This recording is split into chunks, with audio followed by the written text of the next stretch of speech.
Hello friends, Hindi ज्ञान के YouTube channel पर आपका स्वागत है। आज हम पढ़ेंगे भाववाचक संज्ञा का निर्माण और संज्ञाओं का विशिष्ट प्रयोग। ठीक है, आइए समझते हैं भाववाचक संज्ञा का निर्माण। भाववाचक संज्ञा।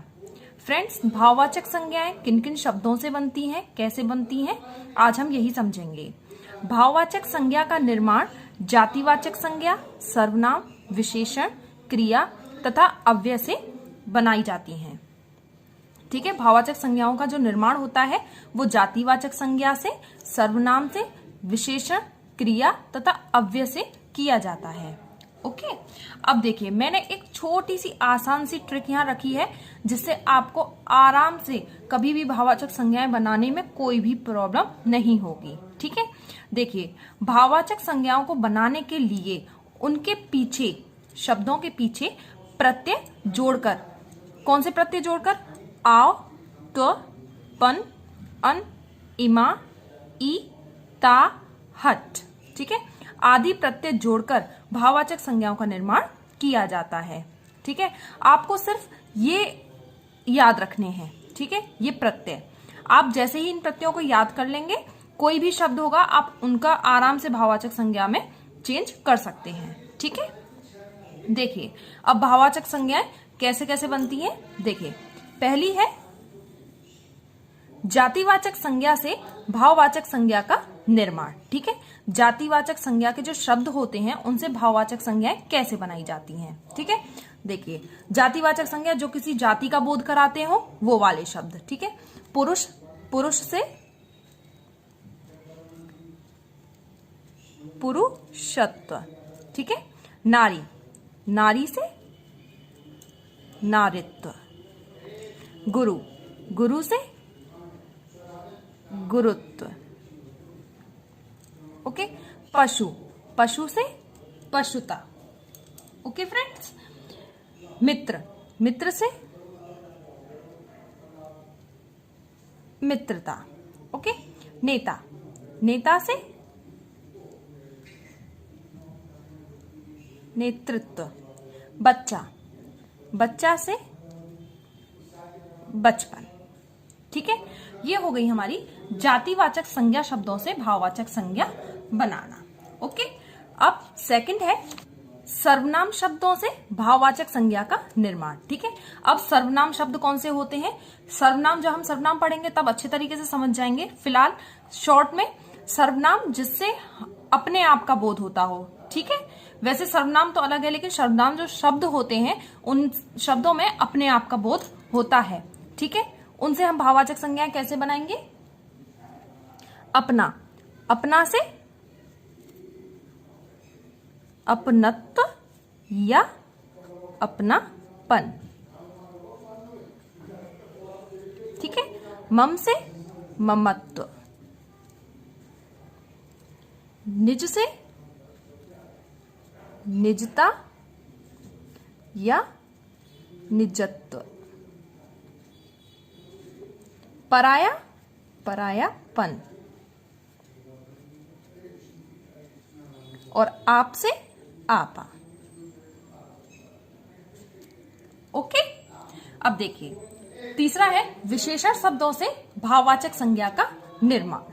ठीक है, अब विशेषण शब्द जो किसी चीज की विशेषता बताते हो, ठीक है, उसको विशेषण बोलते हैं, और जो शब्द विशेषता बताते हैं उनको विशेषण शब्द बोलते हैं। ठीक है, अब देखिए विशेषण शब्दों से भाववाचक संज्ञा कैसे बनती है। तो सुंदर से सुंदरता,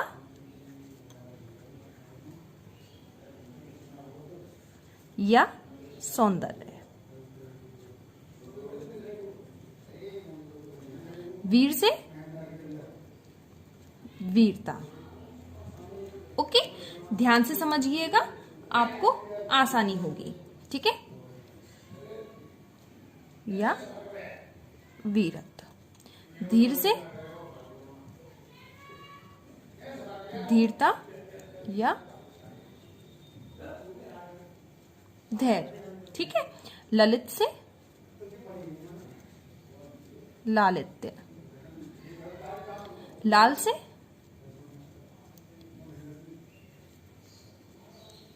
लालिमा। नेक्स्ट है भोला से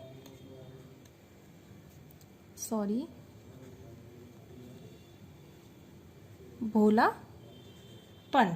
ठीक है। मधुर से मधुरता या माधुर्य। ओके। और निर्बल से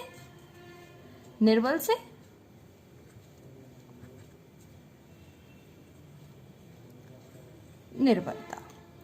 ठीक है।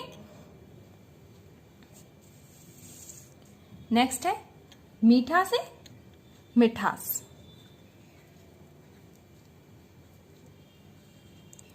लोभी से लोभ। क्रोधी से क्रोध। ठीक है। ये हो गई हमारी विशेषण शब्दों से भाववाचक संज्ञा। ठीक है। अब नेक्स्ट है क्रिया से भाववाचक संज्ञा का निर्माण। ठीक है। अब क्रिया शब्दों से भाववाचक संज्ञाएं कैसे बनती हैं? क्रिया जो किसी कार्य के होने का बोध कराते हैं। ठीक है। देखिए क्रिया शब्द जैसे घबराना, घबराना से भाववाचक संज्ञा बनेगी हमारी घबराहट। ओके। थकना थकावट। चढ़ना चढ़ाई। भटकना भटकाव। ठीक है। नेक्स्ट है लिखना, लिखना से क्या बनेगा लेख। ठीक है। पढ़ना पढ़ाई। कमाना कमाई। दौड़ना दौड़। और चुनना चुना। ठीक है। लास्ट है अव्यय शब्दों से भाववाचक संज्ञा का निर्माण। ठीक है। अव्यय जो कि अव्यय का मतलब होता है फ्रेंड्स अविकारी शब्द, जिन शब्दों को या जिन शब्दों में कोई भी विकार नहीं आता उनको हम अविकारी या अव्यय शब्द बोलते हैं। ठीक है। तो अव्यय से भाववाचक संज्ञा का निर्माण। अव्यय शब्दों से भाववाचक संज्ञाएं कैसे बनती हैं? दूर से दूरी। ओके। निकट से निकटता। नीचे से नीचाई। समीप से समीपता। और शीघ्र से शीघ्रता।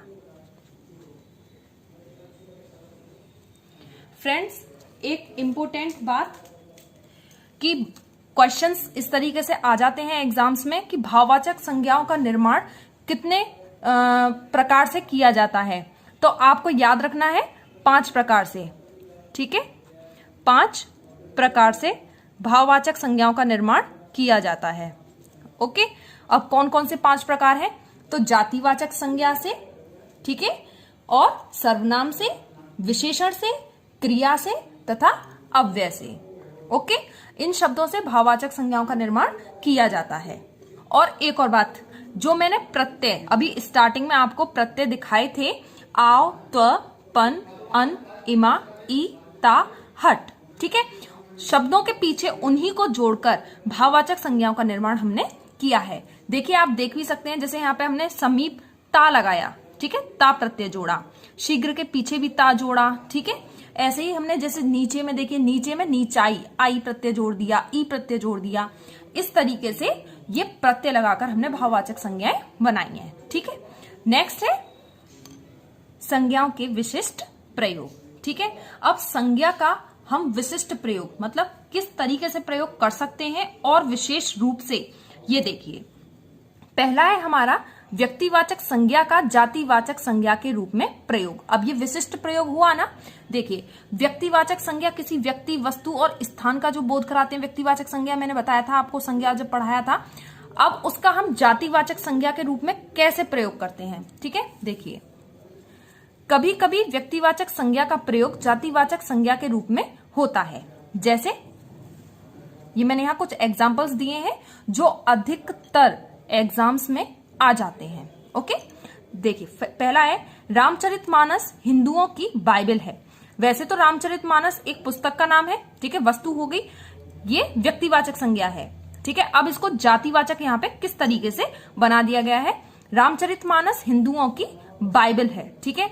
रामचरितमानस जिस तरीके से हिंदुओं की धार्मिक पुस्तक है, उसी तरीके से ईसाइयों की क्या है, बाइबल, ठीक है।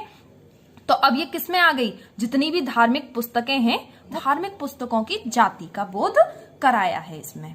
ओके, देखिए सेकंड हमारा, एकलव्य जैसे शिष्य गुरु के लिए कुछ भी कर सकते हैं। एकलव्य, आपने महाभारत देखा होगा, उसमें एकलव्य था। एकलव्य क्यों नाम पड़ा था, क्योंकि अंगूठा उनका काट दिया था, है ना।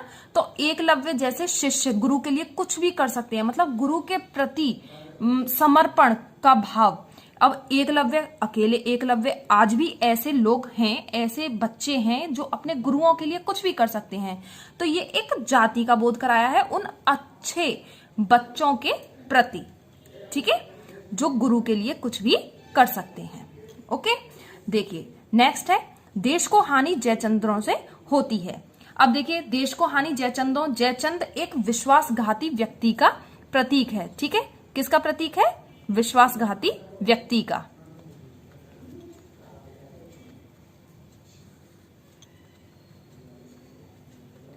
विश्वासघाती व्यक्ति का प्रतीक है जयचंद। ओके, अब देश को हानि जयचंदों से होती है, तो जयचंद अब यहाँ पे एक व्यक्तिवाचक संज्ञा नहीं है, एक विश्वासघाती व्यक्ति का प्रतीक है। जितने भी ऐसे विश्वासघाती लोग हैं वो जयचंदों के उसमें आ गए, ठीक है, जाति का बोध करा दिया जयचंद ने। अब देखिए लास्ट है, आज के युग में भी हरिश्चंद्रों की कमी नहीं है, ठीक है। अब हरिश्चंद्र मतलब सत्यनिष्ठ व्यक्ति। हरिश्चंद्र का नाम हम ऐसे ही तो लेते हैं, हाँ बड़ा हरिश्चंद्र बनना है, ठीक है। क्या है ये, बड़ा हरिश्चंद्र बनना है, मतलब एक सच्चा इंसान बनना है, यही तो है हरिश्चंद्र व्यक्ति का बोध कराना, ठीक है। अब ये तो नहीं है कि भैया हरिश्चंद्र हमारे सामने ही है, ऐसा कुछ भी नहीं है। मतलब जो भी इंसान सत्यनिष्ठ हैं उनको हम हरिश्चंद्र की जाति में रख देते हैं, एक जाति का बोध यहाँ पर कराया है। ओके, जातिवाचक संज्ञा का व्यक्तिवाचक संज्ञा के रूप में प्रयोग। अभी हमने पीछे पढ़ा था व्यक्तिवाचक संज्ञा का जातिवाचक संज्ञा के रूप में प्रयोग, अब जातिवाचक संज्ञा का व्यक्तिवाचक संज्ञा के रूप में प्रयोग। देखिए कभी कभी जातिवाचक संज्ञा का प्रयोग व्यक्तिवाचक संज्ञा के रूप में भी होता है, ठीक है। कैसे, ये देखिए मैंने कुछ एग्जाम्पल्स लिखे हैं जो एग्जाम्स में अधिकतर आते हैं, ठीक है। देखिए, गोस्वामी जी ने रामचरितमानस की रचना की। अब आप ध्यान से समझिएगा, गोस्वामी, वैसे तो गोस्वामी एक जाति हो गई, लेकिन यहाँ गोस्वामी एक जाति ना होकर किसका है, गोस्वामी तुलसीदास, ठीक है। किसका बोधक है, तुलसीदास, मतलब एक व्यक्ति का। इसीलिए जातिवाचक संज्ञा का किसमें प्रयोग हो गया, व्यक्तिवाचक संज्ञा में। देखिए सेकंड, शुक्ल जी ने हिंदी साहित्य का इतिहास लिखा। शुक्ल एक जाति है, लेकिन यहाँ पे शुक्ल एक जाति ना होकर किसका बोधक हो गया, एक व्यक्ति, आचार्य रामचंद्र शुक्ल का।